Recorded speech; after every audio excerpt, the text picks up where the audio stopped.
السلام علیکم ورحمۃ اللہ وبرکاتہ۔ الحمد للہ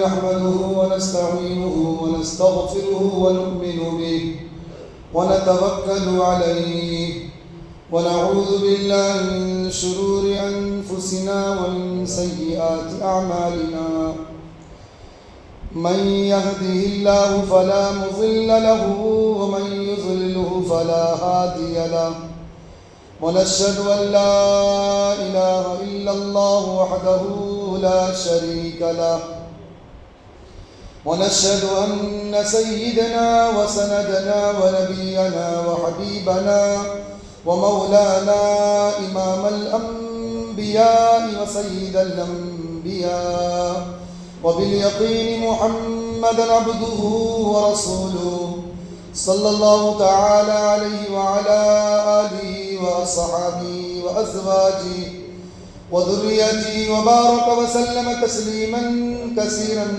كثيرا. أما بعد، قال الله تبارك وتعالى في القرآن المجيد: أعوذ بالله من الشيطان الرجيم، بسم الله الرحمن الرحيم. وَلْتَكُن مِّنكُمْ أُمَّةٌ يَدْعُونَ إِلَى الْخَيْرِ وَيَأْمُرُونَ بِالْمَعْرُوفِ وَيَنْهَوْنَ عَنِ الْمُنكَرِ وَأُولَٰئِكَ هُمُ الْمُفْلِحُونَ. في مقام آخر: كنتم خير أمة أخرجت للناس تأمرون بالمعروف وتنهون عن المنكر وتؤمنون بالله. وقال النبي صلى الله عليه وسلم: والذي نفسي بيده لتأمرن بالمعروف ولتنهون عن المنكر أو ليشركن الله أن يبعث عليكم عقابا منه ثم تدعونه فلا يستجاب لكم او كما قال علیہ الصلاة والتسلیم. عزیزان ملت اسلامیہ، اللہ تبارک و تعالیٰ کا بے انتہا کرم احسان ہے کہ اللہ تبارک و تعالیٰ نے ہم سبوں کو یہاں جمع فرمایا اور دین کی نسبت پر اللہ نے ہمیں اور آپ کو کچھ سننے سنانے کا موقع عطا فرمایا. آج کے اس جمعہ میں عنوان ہے دعوت و تبلیغ کی اہمیت اور حضرات انبیاء اور صحابہ علیہ السلام و رضی اللہ عنہم کی قربانیاں.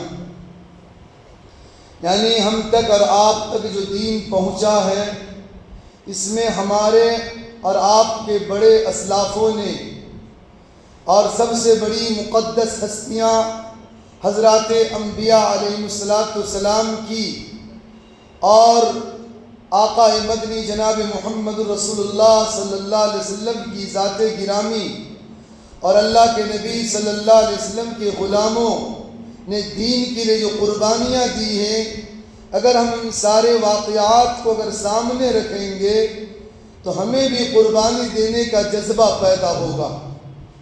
آج انسان صرف اپنی نمازیں، اپنا گھر، قرآن کی تلاوت، کیا اتنا کرنا ہمارے لیے کافی ہے؟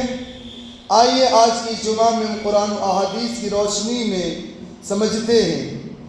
اللہ رب العالمین نے قرآن مجید کی ایک آیت ہے سورہ آل عمران کی، اللہ فرماتا ہے: وَلْتَكُن مِّنكُمْ أُمَّةٌ يَدْعُونَ إِلَى الْخَيْرِ وَيَأْمُرُونَ بِالْمَعْرُوفِ وَيَنْهَوْنَ عَنِ الْمُنكَرِ وَأُولَٰئِكَ هُمُ الْمُفْلِحُونَ. جو لوگ یہ سوچتے ہیں کہ ہماری نماز آخرت میں جنت میں لے جائے گی، اور جو لوگ یہ سمجھتے ہیں کہ دنیا میں رہتے ہوئے ہم کامیاب اور کامران ہیں، وہ لوگ ان آیات کو سن کر سمجھے کہ کامیابی اللہ رب العالمین نے کس کے لیے رکھی ہے، اور اللہ نے کامیاب ہونے کا مستحا اور خوشخبری کس کے لیے سنایا. اللہ فرماتا: وَلْتَكُن مِّنكُمْ أُمَّةٌ، تم میں ایک امت، ایک جماعت ایسی ہونی ضروری ہے جو اللہ کے دین کی طرف بھلائی کا، اللہ کے دین کی طرف دعوت دے، اللہ کے دین کی طرف بلائے، بھلائی کا حکم کرے، برائی سے روکے. اگر یہ کام کریں گے کہ اللہ کے دین کی طرف انویٹ کریں گے، اللہ کے دین کی طرف بلائیں گے، بھلائی کا حکم دیں گے اور برائی سے روکیں گے، تو رب ذوالجلال کائنات کے مالک نے فرمایا وَأُولَٰئِكَ هُمُ الْمُفْلِحُونَ، ایسے لوگ پورے طور پر کامیاب ہیں. اب غور کریں، جو لوگ یہ سمجھتے ہیں کہ ہماری نماز، ہمارا صدقہ خیرات، ہماری زکاتیں یہ کیا ہمارے لیے نجات کا ذریعہ ہے، وہ خود غور کر لیں کہ اللہ رب العالمین کیا فرما رہا ہے. اللہ کا ارشاد تو یہ ہے کہ تم میں ایک جماعت ہونا ضروری ہے جو دین کی طرف انویٹ کرے، اللہ کی طرف بلائے، ایک اللہ کی وحدانیت کی دعوت دے، یہ بندوں کو سمجھائے کہ ہر چیز اللہ کی ذات سے ہوتی ہے، اور بھلائی کا حکم کرے، برائی سے روکے. اگر یہ چیزیں پائی جائیں گی تو اللہ فرما رہا یہ لوگ کمپلیٹ طور پر کامیاب ہیں. اور آگے اللہ تعالیٰ نے ایک آیت میں یوں بیان فرمایا کنتم خیر امت اخرجت للناس تأمرون بالمعروف وتنہون عن المنکر وتؤمنون باللہ. اللہ فرماتا ہے کہ تم سب سے اچھی امت ہو. اللہ تعالیٰ نے آقا مدنی جناب محمد رسول اللہ صلی اللہ علیہ وسلم کی امت کو خطاب فرمایا، مخاطب فرمایا کہ تم تمام امتیوں میں سب سے اچھی امت ہو. کیوں؟ تمہارے اندر کیا سرخاب کے پر لگے ہوئے ہیں، تمہارے عمل کیا ہے، تمہارا کریکٹر کیا ہے. اللہ کیوں تعریف بیان کر رہا اپنے پاک کتاب میں، اپنے آخری بکس میں کہ تم سب سے اچھی امت ہو. کیوں بیان فرمایا؟ اس لیے بیان فرمایا کہ تأمرون بالمعروف وتنہون عن المنکر وتؤمنون باللہ. تمہارے اندر یہ تین اوصاف پائے جاتے ہیں، تمہارے اندر یہ تین صفتیں پائی جاتی ہیں. اس لیے اللہ تعالیٰ نے ہماری اور آپ کی تعریف قرآن مقدس کی اندر اللہ نے بیان فرمایا کہ تم سب سے اچھی امت ہو. وہ کیا اوصاف ہیں؟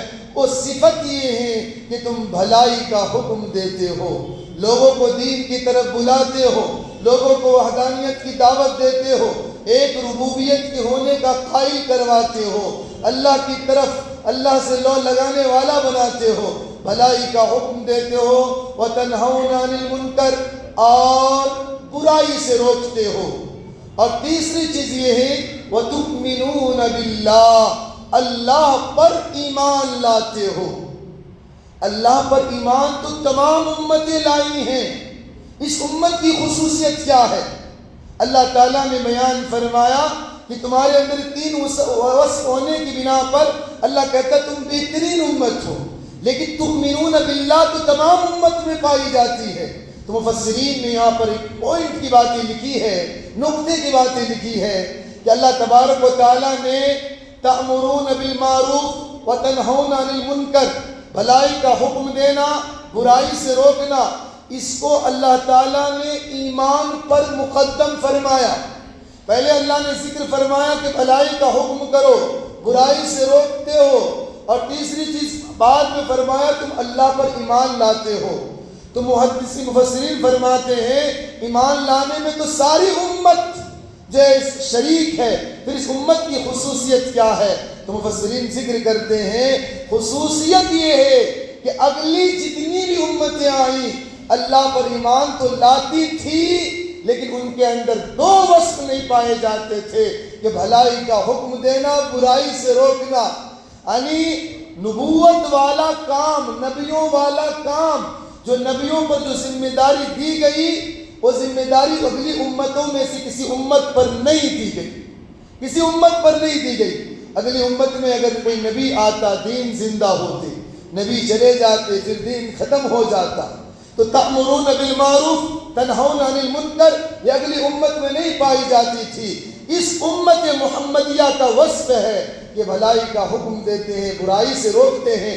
اس لیے اللہ تعالیٰ نے تؤمنون باللہ پر یہ یأمرون بالمعروف، تأمرون بالمعروف وتنہون عن المنکر کو مقدم فرمایا کہ ہمارا وصف، آپ کا وصف لوگوں کو دین کی طرف انویٹ کرنا، برائی سے روکنا، نیکی کی دعوت دینا. یہ اہم اور امپورٹنٹ چیز ہے، اس لیے اللہ تبارک و تعالیٰ نے تؤمنون باللہ پر مقدم فرمایا کہ اگلی امت بھلائی کا حکم نہیں دیتی تھی، برائی سے نہیں روکتی تھی، صرف نبی آ کر کیا کرتے تھے، لیکن آقا مدنی جناب محمد رسول اللہ صلی اللہ علیہ وسلم کی امت ایسی ہے کہ خود بھلائی کی حکم دیتی ہے، برائی سے روکتی ہے۔ اور ایک آیت میں اللہ تعالیٰ نے سورہ زمر کی پارے 25-24 کی آیت ہے، اللہ فرماتا وَمَنْ أَحْسَنُ قَوْلًا مِّمَّنْ دَعَا إِلَى اللَّهِ، اس شخص سے اچھی بات کس کی ہوگی، اس شخص سے اچھی بات کس کی ہوگی جو اللہ کے دین کی طرف اللہ کے بندوں کو بلائے۔ وَمَنْ أَحْسَنُ قَوْلًا مِّمَّنْ دَعَا إِلَى اللَّهِ، جو اللہ کی طرف لوگوں کو دعوت دے، اللہ کی طرف لوگوں کو بلائے، اللہ کی طرف انویٹ کرے، اللہ فرماتا ہے اس سے بہترین اور اچھی بات کس کی ہوگی۔ وَعَمِلَ صَالِحًا، اور اتنا ہی نہیں کہ دوسروں کو دین کی طرف بلاتے ہیں بلکہ خود بھی نیکی کا کام کرتے ہیں۔ وَعَمِلَ صَالِحًا، اور کہتے وَقَالَ إِنَّنِي مِنَ الْمُسْلِمِينَ، اور کہتے ہیں کہ میں فرما برداروں میں سے ہوں۔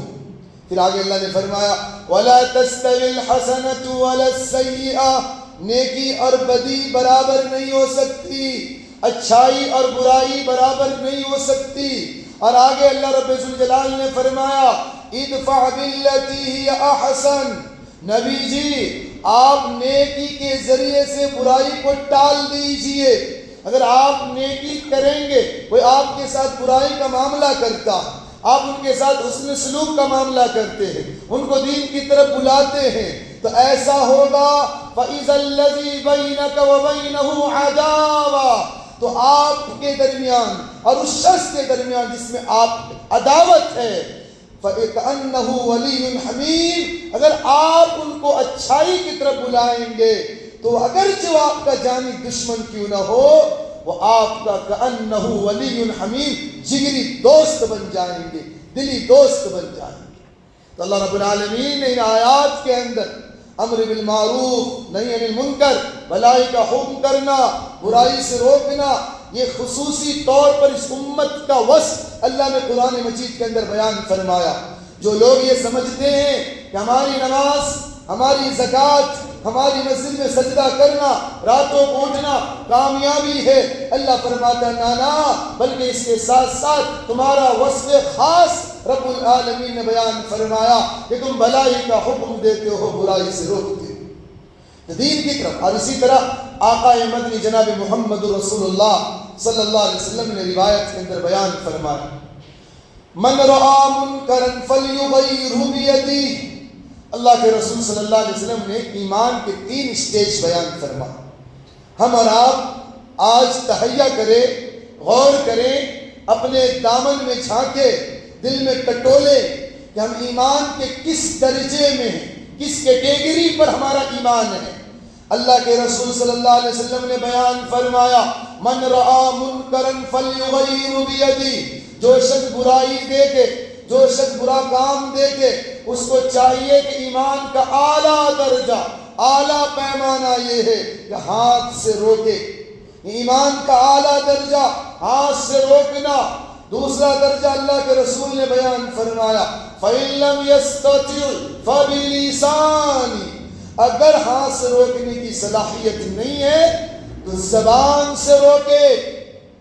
اور آگے اللہ کے رسول نے بیان فرمایا فَإِن لَّمْ يَسْتَطِعْ، زبان سے روکنے کی بھی صلاحیت نہیں ہے، فَبِقَلْبِهِ، دل سے اس کو برا جانے۔ اور آگے اللہ کے رسول نے آخری لکیر ایمان کی کھینچ دی وَذَلِكَ أَضْعَفُ الْإِيمَانِ، یہ ایمان کا سب سے نچلا درجہ ہے، اس سے نیچے ایمان کا کوئی درجہ ہی نہیں۔ ہم اور آپ غور کریں، اگر ہم نماز پڑھتے ہیں، ہمارے پڑوس میں اگر کوئی نماز نہیں پڑھتا، ہم اپنے ایمان کی کیٹیگری کو غور کریں، ہمارا ایمان کا اعلیٰ درجہ ہے یا نہیں ہے، ایمان کا درمیانی درجہ ہے یا نہیں ہے، ایمان کا نچلا درجہ ہے یا نہیں ہے۔ اگر کوئی شخص دین سے دور ہے، برائی کا کام کرتا ہے، بھلائی کا کام نہیں کرتا، اللہ کی نافرمانی میں لگا ہوا ہے، ہم ہاتھ سے روک سکتے نہیں روکتے، زبان سے بول سکتے نہیں بولتے، دل سے برا ماننا تھا، لیکن ہم ان کے ساتھ اٹھتے ہیں، بیٹھتے ہیں، تجارت کرتے ہیں۔ تو میرے بھائیو بتاؤ ایمان کے کس درجے میں ہم اور آپ ہیں؟ اللہ کے رسول صلی اللہ علیہ وسلم نے ایمان کی تیسری لکیر کھینچ دی، وَذَلِكَ ضَعْفُ الْإِيمَانِ، ایمان کا اس سے نیچے کوئی درجہ ہی نہیں۔ دل سے برا ماننا یہ سب سے نچلا درجہ ہے۔ اس کو اپنے گھر میں دیکھ لیں میرے بھائیوں، اگر انسان اپنے گھر میں رہ کر اپنے بچوں پر ایمان کا اعلیٰ درجے کا مظاہرہ نہیں کرتا، ایمان کا درمیانی درجے کا مظاہرہ نہیں کرتا، ایمان کا تیسرے درجے کا مظاہرہ نہیں کرتا، تو بتاؤ اللہ رب العالمین کی کس سرزمین پر ہم ایمان کا اعلیٰ مظاہرہ کر سکتے ہیں؟ ہمارا بچہ نماز چھوڑتا، ہمارا بچہ دین سے دور جاتا، ہمارے گھروں کے اندر ہماری بیویاں نمازیں چھوڑ کر سو رہی ہیں، اگر ہمارا ایمان اس بات پر کھڑا نہیں کرتا کہ ہم ان کو ہاتھ سے روک سکے، زبان سے بول سکے، دل سے برا مانے، تو میرے بھائیو بتاؤ ایمان کے کس کیفیت میں ہم اور آپ ہیں؟ غور کر لو۔ آج بعض اوقات گھروں کے اندر ہمارا ایمان کا امتحان بھی ہوتا ہے، کبھی ایک طرف ہماری بیویاں ہوتی ہیں، ایک طرف ہماری مائیں ہوتی ہیں، فیصلہ ہمیں کرنا ہوتا ہے، لیکن خدا نخواستہ کبھی ماں کی منہ کو دیکھ کر ہم نے بیوی کے حق میں ناحق فیصلہ کر دیا، بیوی کو دیکھ کر ماں کے حق میں ناحق فیصلہ کر دیا، اللہ رب العالمین کی بارگاہ میں پکڑ ہو جائے گی کہ ایمان کے کس درجے میں تم نے ایمان کا مظاہرہ کیا۔ اللہ کے رسول صلی اللہ علیہ وسلم نے فرمایا من رعا منکرا فلیغیرہ بیدہ، برائی دیکھو ہاتھ سے روکو، اگر طاقت نہیں ہے زبان سے روکو، اگر طاقت نہیں ہے دل سے برا مانو، اس سے نیچے ایمان کا کوئی درجہ نہیں۔ اور اللہ کے رسول صلی اللہ علیہ وسلم نے قسم کھا کر فرمایا، ایک روایت میں اللہ کے نبی نے فرمایا صلی اللہ علیہ وسلم والذی نفسی بیدہ، قسم ہے اس ذات کی جس کے قبضے میں میری جان ہے۔ قسم کیوں کھائی جاتی ہے؟ اللہ کے رسول بھی بیان کر دیتے بات ہو جاتی، اللہ کے رسول صلی اللہ علیہ وسلم کو قسم کھانے کی ضرورت نہیں، ہماری دیکھی ہوئی بات غلط ہو سکتی ہے لیکن اللہ کے رسول صلی اللہ علیہ وسلم کی بتائی بات غلط نہیں ہو سکتی، پھر بھی اللہ کے رسول صلی اللہ علیہ وسلم نے اہمیت بتلانے کے لیے قسم کھائی اور قسم کھا کر فرمایا والذی نفسی بیدہ، قسم ہے اس ذات کی جس کے قبضے میں میری جان ہے، لَتَأْمُرُنَّ بِالْمَعْرُوفِ وَلَتَنْهَهُنَّ عَنِ الْمُنْكَرِ، تم ضرور بھلائی کا حکم کرو، تم ضرور برائی سے روکو، اگر تم بھلائی کا حکم نہیں کرو گے، برائی سے نہیں روکو گے، تم جانتے ہو میں جن کے ساتھ اٹھتا بیٹھتا ہوں نماز نہیں پڑھتا ان کو دین کی طرف نہیں بلاتے، تم جانتے ہو کہ ہم جن کے ساتھ اٹھتے بیٹھتے سود کھاتا ہے ہم سود سے نہیں روکتے، ہم جانتے ہیں کہ فلاں شخص اللہ کی نافرمانی اور معصیت میں لگا ہوا ہے ان معصیت کو نہیں ٹوکتے، تو اللہ کے رسول صلی اللہ علیہ وسلم کا فرمان سننا میرے بھائیو، اللہ کے رسول نے فرمایا لَتَأْمُرُنَّ بِالْمَعْرُوفِ وَلَتَنْهَهُنَّ عَنِ الْمُنْكَرِ، تم ضرور بھلائی کا حکم کرنا، برائی سے روکنا، اگر تم نے ایسا نہ کیا، تم نے اگر ایسا نہ کیا او لَيُشْرِكَنَّ اللَّهُ أَن يَبْعَثَ عَلَيْكُمْ عِقَابًا مِّنْهُ ثُمَّ تَدْعُونَهُ فَلَا يُسْتَجَابُ لَكُمْ او كما قال علیہ الصلاۃ والتسلیم، اللہ کے رسول صلی اللہ علیہ وسلم نے فرمایا اگر تم نے بھلائی کا حکم نہ دیا، برائی سے نہ روکا، ان قریب ایسا وقت آئے گا کہ اللہ تم پر اپنا عذاب نازل کر دے گا، اپنا عذاب بھیج دے گا، پھر ثم تدعونہ، پھر تم دعا مانگو گے، فلا یستجاب لکم، تمہاری دعائیں قبول نہیں کی جائیں گی۔ آج ساری دنیا مل کر فلسطین کے لیے دعا کر رہی، ساری دنیا مل کر سیریا کے لیے دعا کر رہی، ساری دنیا مل کر ملک شام کے لیے دعا کر رہی ہے، پھر بھی دعا بے اثر کیوں ہو رہی؟ میرے بھائیوں غور کرو، کہیں نہ کہیں ہم نے اللہ کے نبی جناب محمد رسول اللہ صلی اللہ علیہ وسلم کے فرمان کو ترک کیا کہ برائی کو دیکھتے ہوئے ہم برائی کو چھوڑ دیتے ہیں اور بھلائی کا حکم نہیں دیتے، برائی سے نہیں روکتے ہیں، اس لیے آج ہماری دعائیں بے اثر ہو گئی، آج ہماری دعائیں بے اثر ہو گئی۔ اور یاد رکھیں جو لوگ یہ سوچتے ہیں نہیں نہیں ہم تو نماز پڑھ لیتے ہیں، ہم تو تہجد پڑھ لیتے ہیں، ہم کیوں قریوں میں جائیں گے، ہم کیوں در در بھٹکیں گے، کہ ہم علاقے علاقے جا کر لوگوں کو بلائیں گے. نانا، ہماری دکان، ہمارا مکان، ہمارا گھر، ہماری مسجد، ہمارا رات کا رونا، رات کی تہجد، یہ کافی ہے. تو میرے بھائیوں یاد رکھنا، امام بیہقی رحمہ اللہ نے شعب الایمان کے اندر روایت نقل فرمایا، اللہ کے رسول صلی اللہ علیہ وسلم نے فرمایا کہ اللہ رب العالمین نے حضرت جبرائیل علیہ السلام سے فرمایا، اے جبرائیل فلاں بستی والوں کو عذاب دے دو. حضرت جبرائیل علیہ السلام عرض کرنے لگے، یا ربا، اس بستی کے اندر ایک شخص ایسا ہے جو پلک جھپکنے کے برابر بھی تیری معصیت نہیں کرتا، گناہ نہیں کرتا. اللہ نے فرمایا، جبرائیل بستی کو اٹھانا، سب سے پہلے اسی شخص پر لے کر پٹک دو. یعنی میری عذاب کی شروعات اس شخص سے کرنا جو ایک پلک جھپکنے کے برابر بھی گناہ نہیں کرتا. جبرائیل عرض کرنے لگا، یا ربا کیوں؟ اللہ نے فرمایا، اس لیے کہ لوگ شریعت کے خلاف کام کر رہے تھے، اس کے چہرے میں تغیر نہیں آیا، اس کے پیشانی پر بل نہیں آتا تھا. اللہ کی معصیت ہو رہی تھی، اللہ کی نافرمانی ہو رہی تھی، لیکن اس کے چہرہ نہیں بدلتا تھا. اس لیے میری عذاب کی شروعات اس شخص سے کرو جو بستی کے اندر پلک جھپکنے کے برابر بھی گناہ نہیں کیا. بھائیو غور کرو، ہم یوں نہیں سمجھے کہ دعوت و تبلیغ والے بوریا بستر لے کر چل پھر رہے ہیں. غور کرو، یہ اللہ کے نبی کی حدیث، اللہ کے رسول صلی اللہ علیہ وسلم کی حدیث. اللہ نے کیا پیغام دیا، نبی نے کیا پیغام دیا، ذرا غور تو کرنا میرے بھائیوں. یاد رکھو، دعوت و تبلیغ کا مقصد ہی یہ ہے کہ بندہ اللہ کی بات اللہ کے بندوں تک پہنچائے، اللہ کی بات اللہ کے بندوں تک پہنچائے. اور تبلیغ کہتے ہیں پہنچانے کو، دعوت کہتے ہیں بلانے کو، اللہ کی طرف بلانا، اللہ کی بات اللہ کے بندوں تک پہنچانا. دعوت و تبلیغ کا مقصد کہ جو دین ہم نے سیکھا ہے، جو نبی کا فرمان ہم نے سیکھا ہے، دوسروں تک شیئر کرنا، اسی کا نام دعوت و تبلیغ ہے، اسی کا نام دعوت و تبلیغ ہے. اور یاد رکھو، ہم اور آپ جس مذہب کے ماننے والے، مذہب پاسنگ مذہب ہے. جب تک ہم پاس کرتے رہیں گے، اللہ کی فرمودات پر قائم رہیں گے. خدا نخواستہ ہم نے دین کو پاس کرنا چھوڑ دیا. اگر صحابہ پاس نہ کرتے، صحابہ قربانیاں نہ دیتے، اولیاء اللہ قربانیاں نہ دیتے، خطے خطے میں نہ پھرے ہوتے، کہاں مدینہ کہاں قسطنطنیہ، کہاں مدینہ کہاں ساؤتھ افریقہ کا جنگل، کہاں مدینہ کہاں آذربائیجان، کہاں مدینہ کہاں کوفہ، کہاں مدینہ کہاں بصرہ، اگر یہ نہ چلے پھرے ہوتے تو بتاؤ میرے بھائیو، آج ہم تک اور آپ تک دین کیسے پہنچتا؟ اگر آج ہم یہ سمجھ لیں کہ ہماری نماز کافی ہے، تو بتاؤ ہماری نسلوں میں، آنے والی نسلوں تک دین کیسے پہنچے گا؟ کیسے پہنچے گا؟ اس کے ذریعہ کیا ہوگا؟ بتاؤ میرے بھائیو، سوچو تو صحیح. اور یاد رکھو، 5 کام ہر امت پر ضروری ہے. قرآن کی آیات پہ غور کرو، قرآن کو پڑھو. یہ قرآن تعویذ گھنٹوں کی کتاب نہیں. اللہ قرآن میں سورہ ایک مقام پہ فرماتا ہے، وَأَنذِرْ عَشِيرَتَكَ الْأَقْرَبِينَ. نبی جی، دین کی دعوت اپنے گھر سے شروع کیجئے، رشتہ داروں کو ڈرائیے. اور 5 کام کا ذکر اللہ نے سورہ تحریم میں یوں بیان فرمایا، یا ایھا الذین آمنوا قوا انفسکم واہلیکم نارا.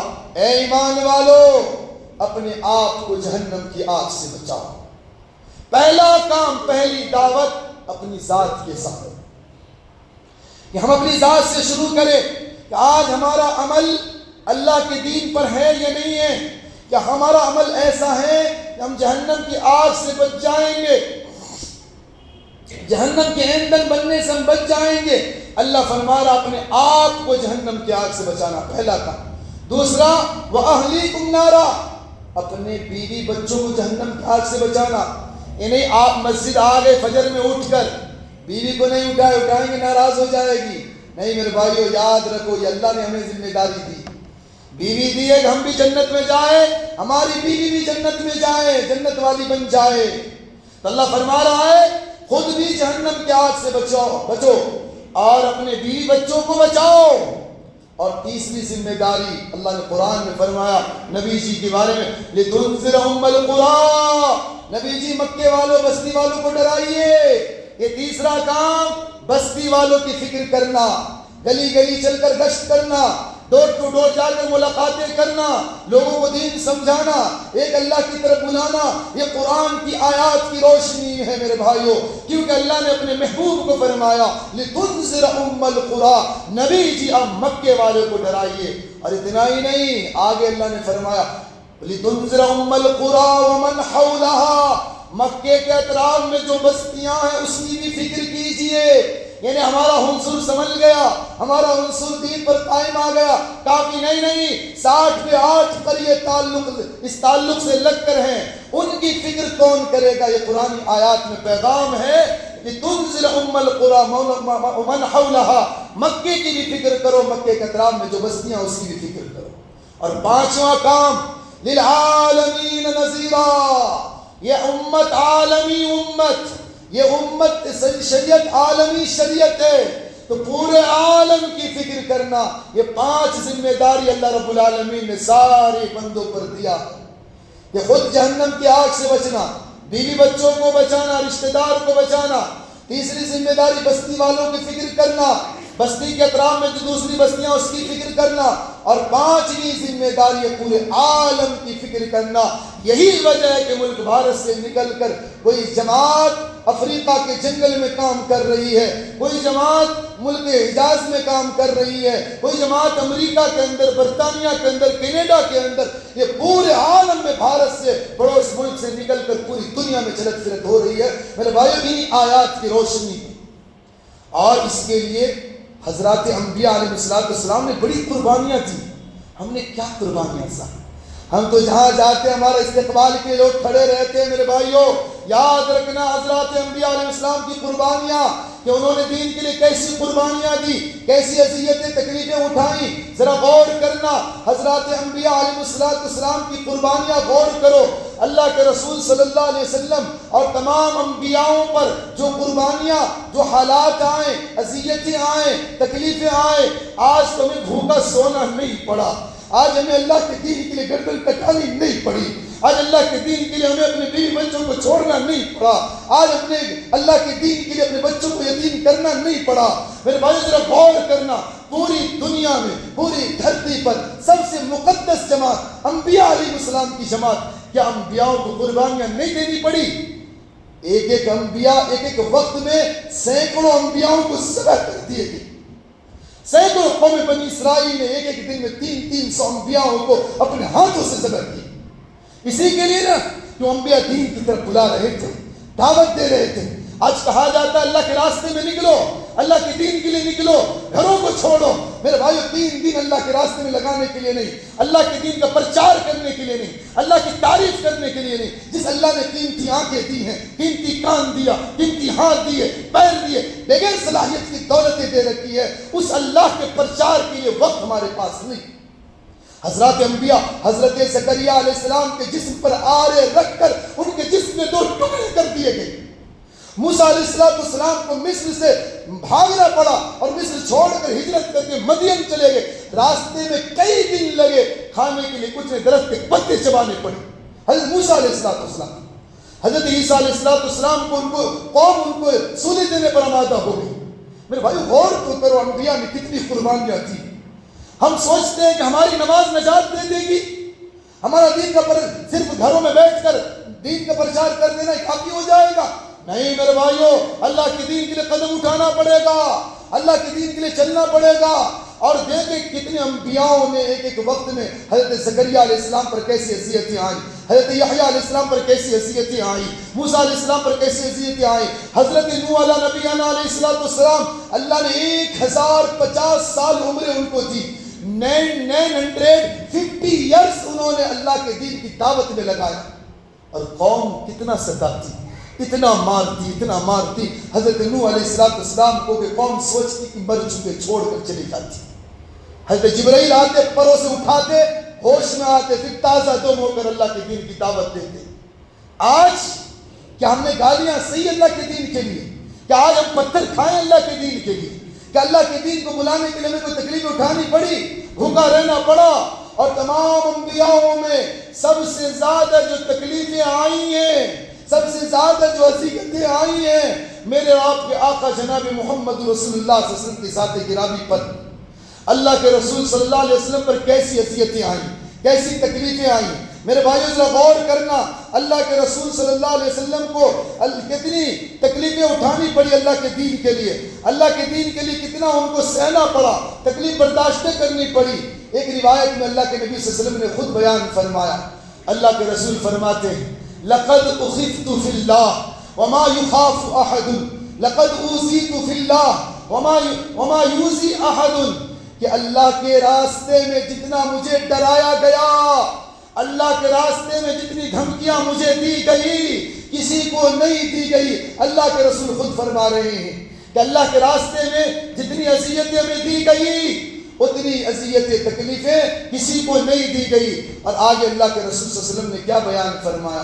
اللہ کے رسول صلی اللہ علیہ وسلم نے بیان فرمایا وَلَقَدْ أَتَتْ عَلَيَّ ثَلَاثٌ مِّن بَيْنِ يَوْمٍ وَلَيْلَةٍ وَمَا لِيَ وَلِبِلَالٍ طعام يأكله إلا ذو كبد إلا شيء۔ اللہ کے رسول صلی اللہ علیہ وسلم فرماتے ہیں کہ 30 دن اور 30 راتیں اس طرح گزر جاتی، 30 دن 30 راتیں امام الانبیاء ہیں، ساری کائنات ان کے صدقے میں بنی، سارے نبیوں کے امام ہیں، امام المرسلین ہیں، لیکن کیا فرما رہے ہیں 30 دن 30 راتیں ایسی گزر جاتی کہ مجھے اور میرے بلال کے پاس، مجھے میرے پاس اور بلال کے پاس اتنا کھانا نہ ہوتا کہ کوئی انسان کھا سکے، کوئی انسان کھا سکے۔ 30 راتیں بھوکا رہ کر، 30 راتیں پیٹوں پر پتھرے باندھ کر اللہ کے رسول صلی اللہ علیہ وسلم نے کیسی تکلیفیں سکی۔ میرے بھائیوں آج نبی کی امت ہم ہیں، نبی کے متوالے ہم ہیں، کیا نبی کے پرچار کرنے کے لیے ہم نے ہمسور سے نکل کر کسی قریے میں گئے، کسی دیہات میں گئے، کسی علاقے میں گئے، کسی قریے میں جا کر کسی کے سر پر ہاتھ رکھا، کسی کندھوں پہ ہاتھ رکھا، کسی کے بچوں کے سروں پر ہاتھ رکھا؟ کیا ہم نے دین کی طرف انویٹ کیا؟ ہم تو بھی نبی کی امت ہے۔ میرے آقا صلی اللہ علیہ وسلم کی حالات دیکھو، سیرت دیکھو، 30 دن 30 راتیں گزر جاتی، کھانے کے لیے اتنا کھانا نہ ہوتا کہ انسان کھا سکے۔ اللہ کے رسول صلی اللہ علیہ وسلم نے فرمایا الا شیء، ہاں صرف اتنا ہوتا کہ بلال کی بغل چھپا لیتا، یعنی تھوڑا سا کھانا کہ انسان کھا بھی نہیں سکتا۔ اتنی تکلیفیں جناب محمد رسول اللہ صلی اللہ علیہ وسلم کو سہنی پڑی اللہ کے دین کے لیے، اللہ کے دین کے لیے تکلیفیں، اللہ کے دین کے لیے۔ میرے بھائیو آج تو دین ہمیں ماؤں کی گودوں میں ملا ہے، ہم نے کیا قربانیاں دی اللہ کے دین کے لیے، نہ مال دیا نہ جان دیا اللہ کے دین کے لیے، ہم نے کیا قربانیاں دی ہیں۔ جو قربانی دیتے ہیں ان پر ہم تبرہ کرتے ہیں، ان کو برا بھلا کہتے ہیں۔ غور تو کرو آقا مدنی جناب محمد رسول اللہ صلی اللہ علیہ وسلم کی ذات گرامی، خانہ کعبہ، اللہ کے رسول صلی اللہ علیہ وسلم نماز کی حالت میں ہے، عقبہ بن ابی معیط آیا، یہ کم بخت آیا، اللہ کے رسول میرے آقا صلی اللہ علیہ وسلم کے گردن میں کپڑے ڈالا، پھندا ڈالنا چاہا کہ اللہ کے نبی کا انتقال ہو جائے، نعوذ باللہ۔ حضرت ابوبکر صدیق رضی اللہ عنہ آئے اور انہوں نے آ کر چھڑایا اور انہوں نے کہا اتقتلون رجلا ان یقول ربی اللہ، کہ تم ایسے شخص کو قتل کر دو گے، ایسے شخص کو ذبح کر دو گے جو یہ کہتا کہ میرا رب اللہ ہے، ایک اللہ کی ربوبیت کی طرف جو بلا رہے ہیں، ایک اللہ کے دین کی طرف انویٹ کر رہے ہیں، کہ تم ان کو قتل کر دو گے؟ اللہ کے رسول صلی اللہ علیہ وسلم کی گلوں میں پھندا ڈالا گیا اللہ کے دین کے لیے۔ اللہ آج تو ایک ٹھوکر بھی ہم برداشت نہیں کرتے میرے بھائیوں، اپنا گھر چھوڑ کر اللہ کے راستے میں سونا ہمارے لیے گوارا نہیں، اپنا گھر اپنا بستر چھوڑ کر اللہ کی دین کے لیے قربانی دینے کا جذبہ نہیں۔ اللہ کے رسول صلی اللہ علیہ وسلم کو کیسی تکلیفیں، خانہ کعبہ ہے، اللہ کے رسول صلی اللہ علیہ وسلم سجدے کی حالت میں ہیں، کم بختوں نے اونٹ کی اوجھڑی، گندی اوجھڑی اللہ کے رسول صلی اللہ علیہ وسلم کے جسم گھر پر رکھ دیا۔ وہ اللہ جو اپنی نبی کے جسم پر مکھی کو بیٹھنا بھی گوارا نہیں کرتا، لیکن اللہ کے دین کے لیے، اللہ نے اپنے دین کے پرچار کے لیے نبی کے اوپر تکلیف کو کتنا دیکھا۔ میرے بھائی غور تو کرو، اللہ کے رسول صلی اللہ علیہ وسلم پر جو اجڑیاں اونٹ کی ڈال دی گئی، اللہ کے رسول صلی اللہ علیہ وسلم اتنی تکلیف ہوئی، اتنی تکلیف ہوئی کہ میرے آقا صلی اللہ علیہ وسلم اپنا سر بھی سجدے سے اٹھا نہ پائے۔ آپ کی صاحبزادی فاطمہ الزہرا رضی اللہ عنہا دوڑتی آئی، بیٹی ہے، آ کر بلک گئی اور اونجڑیاں ہٹائی، اللہ کے رسول صلی اللہ علیہ وسلم کے سر سجدے سے اٹھے۔ کتنی قربانیاں جناب محمد رسول اللہ صلی اللہ علیہ وسلم نے دین کو پہنچانے کے لیے کہ ہم تک آخری امت تک دین پہنچ جائے، کتنی تکلیفیں سے اور کتنی تکلیفیں. میرے آقا صلی اللہ علیہ وسلم حرم مسجد حرام کے اندر ہے اور ابو لہب کے دو بیٹے عتبہ اور عتیبہ بن ابو لہب کہ یہ ابو لہب کے دو بیٹے ہیں. ابو لہب نبی کا جگری دشمن ہے. جب سورۃ تبت یدا نازل ہوئی کہ اللہ نے پیشن گوئیاں دی ٹوٹ جائے ابو لہب کی دونوں ہاتھیں، تو ابو لہب نے اپنے دونوں بیٹوں کو بلایا. ابو لہب کی بیوی نے اپنے دونوں بیٹوں کو بلایا، عتبہ کو اور عتیبہ کو، کہ جاؤ محمد کی بیٹیوں کو طلاق دے دو. اس وقت تک غیروں سے کفاروں سے نکاح کی ممانعت کی آیت نازل نہیں ہوئی تھی. اللہ کے رسول صلی اللہ علیہ وسلم کی دونوں بیٹیاں حضرت رقیہ حضرت ام کلثوم رضی اللہ عنہا کا نکاح ان دونوں سے ہوا تھا، رخصتی نہیں ہوئی تھی. ان میں سے عتیبہ آتا ہے، مسجد حرام کے اندر آتا ہے، نبی کا گریبان پکڑتا. غور تو کرو اللہ کے دین کے لیے، کہ اللہ کے دین کے لیے ظالموں نے میرے نبی کو کتنا ستایا. گریبان پکڑ لیے، اللہ کے نبی صلی اللہ علیہ وسلم کو جھنجھوڑا اور کہا محمد میں تمہاری بیٹیوں کو طلاق دیتا ہوں، میرا بھائی بھی تیرے بیٹی کو طلاق دیتا. میرے آقا صلی اللہ علیہ وسلم کے چہرے پر تھوکنے لگا. میرے بھائیوں غور تو کرو، یہ دین کے لیے نبی کے چہرے پر ظالموں نے تھوکا. اللہ کے رسول صلی اللہ علیہ وسلم برداشت نہ کر پائے. یہ پہلا بد دعا ان کے لیے نکلا، پہلا بد دعا کہ اللہ اپنے شیروں میں سے ایک شیر پہ اس پر مسلط کر دے، اپنے شیروں میں سے ایک شیر پہ اس پر مسلط کر دے. اور اللہ تبارک و تعالیٰ نے دکھلایا. جب ابو لہب کا بیٹا عتیبہ نے سنا یہ بد دعا، سمجھ لیا کہ ہلاک ہو جاؤں گا. جہاں جاتا سفر میں لوگ اس کے اطراف میں ہوتے. ایک جنگل میں گیا، سویا تھا، سارے لوگوں کے بیچ میں سویا. ایک شیر اندھیرے میں آیا، سونگتا ہوا آیا اور اس کے پاس آ کر اس کے دو ٹکڑے کر دیے. میرے بھائیو یاد رکھنا، اللہ کے دین کے لیے قربانیاں حضرات انبیاء علیہ السلام نے دی. میرے آقا صلی اللہ علیہ وسلم نے کیسی قربانیاں دی. بخاری شریف کی صحیح بخاری کے اندر روایت موجود ہے. حضرت اماں عائشہ رضی اللہ عنہ پوچھنے لگی، یا رسول اللہ صلی اللہ علیہ وسلم، اے اللہ کے رسول صلی اللہ علیہ وسلم، سب سے زیادہ تکلیفیں آپ کو احد کے معرکے میں پیش آئی کہ آپ کا دندان مبارک شہید ہو گیا، نالین شریفین خون سے تر ہو گئے. اللہ کے رسول نے فرمایا، عائشہ نانا، بلکہ سب سے زیادہ اللہ کے دین کے لیے جو تکلیف اٹھانی پڑی طائف کے سرزمین پر، جب میں مکہ سے سن لیکھوں پر پہاڑ کے پتھریلی زمینوں پر سفر کر کے طائف پہنچا. طائف جا کر اللہ کے دین کی دعوت دیا. ان میں سے ایک شخص بھی ایمان قبول نہ کیا، لیکن انہوں نے اوباش لڑکوں کو میرے پیچھے لگا دیا. اتنے پتھر برسائے کہ میرے جسم خون سے لہلہان ہو گیا، خون تر ہو گئے. میرے بھائیوں سوچو، آج نبی کے دین کے پرچار کے لیے ہماری دکان کی شٹر نہیں گر سکتا، کہ ہماری دکان بند نہیں ہو سکتی. اللہ کے دین کے پرچار کے لیے، اللہ کے نبی صلی اللہ علیہ وسلم کی شریعت کے لیے اللہ کے رسول صلی اللہ علیہ وسلم کے جسم خون سے لہلہان ہو گئے. اللہ کے رسول صلی اللہ علیہ وسلم کو اتنا ستایا گیا. ایک جگہ اوباش لڑکوں سے ذرا چھٹکارا ملا. اللہ کے نبی نے اپنے درد کا اظہار فرمایا، اللہم الیک اشکو ضعف قوتی وقلت حیلتی وحوانی الی الناس یا ارحم الراحمین. اے اللہ میں تجھی سے شکایت کرتا ہوں اپنی بے کسی کی، اپنی مجبوری کی. اور اے اللہ اگر تو مجھ سے ناراض نہیں ہے، وَإِن لَمْ يَكُنْ بِكَ لِيَ غَضَبٌ فَلَا أُبَالِي. اے اللہ یہ پتھر برسے میرے جسموں پر، خون رس رہے میرے جسموں سے، لیکن اللہ اگر آپ ناراض نہیں ہیں تو مجھے کسی کی پرواہ نہیں.